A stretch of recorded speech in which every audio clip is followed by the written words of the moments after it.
In 1918, Germany collapsed, defeated in World War I. Its empire shattered, its economy broken, its people humiliated. The Treaty of Versailles followed. Harsh penalties, massive war reparations, territory stripped away, military reduced, national pride crushed. To many Germans, it felt less like peace and more like punishment. The economy spiraled. Inflation exploded. By 1923, money was nearly worthless. Workers were paid in wheelbarrows of cash. Savings vanished overnight. Political chaos spread. Communists battled nationalists in the streets. The young Weimar Republic struggled to survive. Democracy felt weak, unstable, temporary. And in this atmosphere of anger, fear, and humiliation, a former soldier began to speak. His name was Adolf Hitler, a veteran of World War I, a man filled with resentment. He joined a small extremist political group, the National Socialist German Workers' Party, the Nazi Party. At first, it was insignificant, a fringe movement. But Hitler possessed something powerful: charisma. He spoke with fury, with conviction, with theatrical intensity. He blamed Germany's suffering on many enemies: the Treaty of Versailles, communists, democratic leaders, and most dangerously, he blamed Jewish people. His speeches were filled with hatred, scapegoating, and false promises of national rebirth. In 1923, Hitler attempted a coup, the Beer Hall Putsch. He tried to seize power by force. It failed. He was arrested and sentenced to prison. But prison did not silence him. It gave him time. There, he wrote Mein Kampf, outlining his ideology: extreme nationalism, racial superiority, expansion of German territory, and absolute authoritarian control. When he was released, he changed tactics. If force failed, he would pursue power legally. Throughout the late 1920s, Germany experienced brief stability. But in 1929, the Great Depression struck. American loans dried up. Banks collapsed. Unemployment soared. Millions were desperate. And desperation breeds extremism. The Nazi Party offered simple answers: blame outsiders, reject democracy, restore pride, rebuild the military, create jobs. Hitler promised strength, unity, revival. By 1932, the Nazis became the largest party in the Reichstag. Though they lacked a majority, political leaders believed they could control him. In January 1933, President Paul von Hindenburg appointed Adolf Hitler as Chancellor of Germany. Many thought it was temporary, manageable, a political compromise. They were catastrophically wrong. Within weeks, the Reichstag building burned. Hitler used the crisis to claim a communist threat. Emergency powers were granted. Civil liberties suspended. Opposition silenced. Political rivals arrested. Then came the Enabling Act. It gave Hitler the authority to pass laws without parliamentary approval. Democracy was dismantled. Legally, Germany was no longer a republic. It was becoming a dictatorship. Political parties were banned. Trade unions dissolved. Press controlled. Education reshaped. Propaganda flooded society. Joseph Goebbels orchestrated mass messaging. Radio, posters, films, rallies. The image was clear. Germany rising, strong, unified. But behind the spectacle, freedom disappeared. By 1934, Hindenburg died. Hitler combined roles: chancellor and president. He declared himself Führer. The German military swore loyalty, not to the constitution, but to him personally. The dictatorship was complete, and the darkest chapter was only beginning. With the Enabling Act passed, Germany was no longer a democracy. Power flowed in one direction, upward, to Adolf Hitler. Political opposition disappeared. Communist leaders arrested. Social Democrats silenced. Other parties banned. Germany became a one-party state. But control required more than laws. It required fear. In 1934, Hitler moved against his own allies. The Night of the Long Knives. Members of the SA, once loyal supporters, were executed. The message was clear. No one was safe. When President Hindenburg died, Hitler merged the offices of president and chancellor. He declared himself Führer, leader of Germany. The army swore an oath, not to the constitution, not to the nation, but to him personally. Absolute authority was complete. But dictatorship thrives on control of thought. Joseph Goebbels expanded propaganda across every medium. Radio broadcasts filled homes. Films glorified the regime. Posters filled the streets. Children were taught loyalty from a young age. The Hitler Youth became mandatory. Education was reshaped. History rewritten. Science distorted to fit ideology. Jews were removed from public life. Civil servants dismissed. Businesses boycotted. Citizenship stripped. In 1935, the Nuremberg laws formalized racial discrimination. Jewish people were declared non-citizens. Marriage between Jews and non-Jews was banned. Rights disappeared legally. Hatred became policy. In November 1938, violence erupted openly. Kristallnacht, the night of broken glass.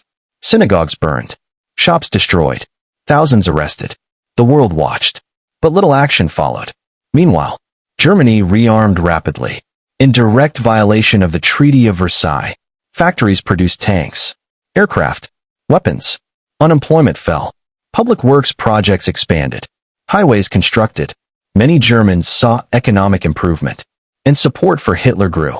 But the ultimate goal was expansion. Hitler believed Germany needed Lebensraum, living space, territory in Eastern Europe. In 1936, German troops marched into the Rhineland. The move was risky. If France had responded, Germany would have been forced to retreat. But no one intervened. Confidence grew. In 1938, Austria was annexed. The Anschluss. Crowds cheered. Opposition silenced. Then came Czechoslovakia, specifically the Sudetenland, home to ethnic Germans. European leaders gathered in Munich, seeking peace. They agreed to Hitler's demands, believing it would prevent war. Appeasement. But appeasement fed aggression.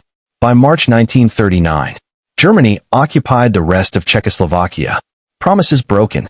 The illusion was gone. War was coming. On September 1st, 1939, German forces invaded Poland. Blitzkrieg. Lightning war. Fast tanks.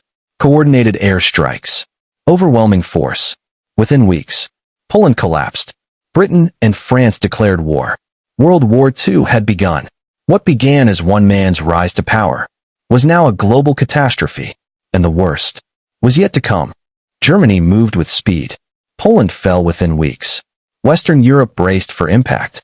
In April 1940, German forces invaded Denmark and Norway, securing vital supply routes. Control expanded. Then in May, the offensive turned west. The Netherlands, Belgium, Luxembourg, all overwhelmed by Blitzkrieg. French defenses were bypassed. German tanks surged through the Ardennes, a move many thought impossible. British and French troops were trapped at Dunkirk. Hundreds of thousands evacuated across the English Channel. A desperate rescue. But France stood alone. By June 1940, Paris was occupied. France surrendered. Germany dominated continental Europe. Hitler stood at the height of his power. Only Britain remained defiant. The Battle of Britain began. Air superiority was the goal. German bombers crossed the Channel. Fighter planes clashed in the skies. Radar stations guided British defense. The Royal Air Force held firm. For the first time, Hitler was forced to retreat. The invasion of Britain was postponed. But the bombing continued. The Blitz. London and other cities targeted nightly. Civilians endured months of air raids. Yet Britain did not surrender. Meanwhile, Nazi policies in occupied territories grew harsher. Jewish communities were forced into ghettos. Starvation and disease spread. Isolation tightened. Persecution intensified. In 1941, Hitler turned east. Operation Barbarossa. The invasion of the Soviet Union. Millions of troops advanced. The largest invasion in history. At first, German forces made rapid gains. Cities fell. Soviet troops retreated. But distance was vast. Supplies stretched thin. And winter approached. The Russian winter was brutal. Temperatures plunged. Equipment froze. Momentum slowed. The war became a war of attrition. At the same time, the persecution of Jewish people escalated further. Mass shootings by Einsatzgruppen units. Entire communities executed. The violence systematic. Industrialized. In January 1942, Nazi officials met at Wannsee. Plans were formalized. The so-called final solution. Extermination camps expanded. Auschwitz. Treblinka. Sobibor. millions deported, transported by rail, stripped of dignity, and murdered. This was genocide, planned, organized, carried out by a modern state. As the machinery of death operated, the war widened. In December 1941, Japan attacked Pearl Harbor. The United States entered the war. Germany declared war on America. The conflict became truly global. Hitler now faced enemies on multiple fronts. Britain, the Soviet Union, the United States. What had seemed unstoppable was beginning to strain, and the turning point was approaching. By 1942, the tide was beginning to shift. In North Africa, German forces under General Erwin Rommel advanced boldly, but Allied resistance strengthened. Supply lines stretched thin. Momentum slowed. Meanwhile, on the Eastern Front, the battle for Stalingrad began. Street by street, building by building, the fighting was relentless. Winter returned. German troops trapped, encircled by Soviet forces. In February 1943, the German Sixth Army surrendered. It was a devastating blow. For the first time, an entire German army had been destroyed. The myth of invincibility shattered. From that moment, the war turned against Hitler. The Soviet Union pushed westward, relentlessly, reclaiming territory. In July 1943, the Battle of Kursk, the largest tank battle in history, German forces failed to break Soviet lines. On the Western Front, Allied forces prepared for a massive invasion. June 6, 1944. D-Day. Thousands of ships. Paratroopers dropped behind enemy lines.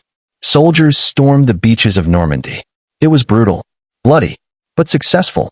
A foothold in France was secured. Germany was now fighting on both sides. Pressure mounting. Resources dwindling. Cities inside Germany were bombed relentlessly.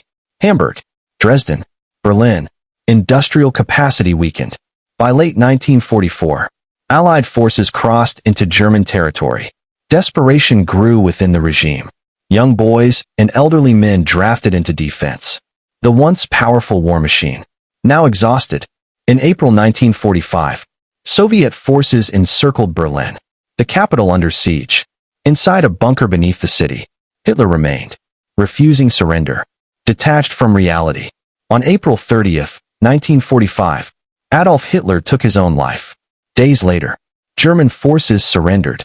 On May 8, 1945, victory in Europe was declared. The Third Reich, which promised 1,000 years, had lasted only 12. Europe lay devastated. Millions dead. Cities destroyed. The Holocaust revealed in full horror. Survivors liberated from camps. The scale of genocide undeniable. The world confronted the consequences of hatred, of extremism, of unchecked power. Nazi leaders were arrested and brought to trial. At Nuremberg, crimes against humanity were prosecuted. A new legal precedent established that individuals, even leaders, could be held accountable. Germany was divided, East and West. The Cold War began, but the memory remained, a warning to future generations. The rise of Nazi Germany was not inevitable. It grew from instability, from fear, from economic crisis, from manipulation, and its fall came through global resistance, sacrifice, and immense cost. History remembers this era, not for glory, but as a cautionary tale, a reminder that democracy is fragile, that propaganda is powerful, and that hatred can consume nations. From defeat in 1918 to collapse in 1945, the path of Nazi Germany reshaped the world, and its lessons still echo today.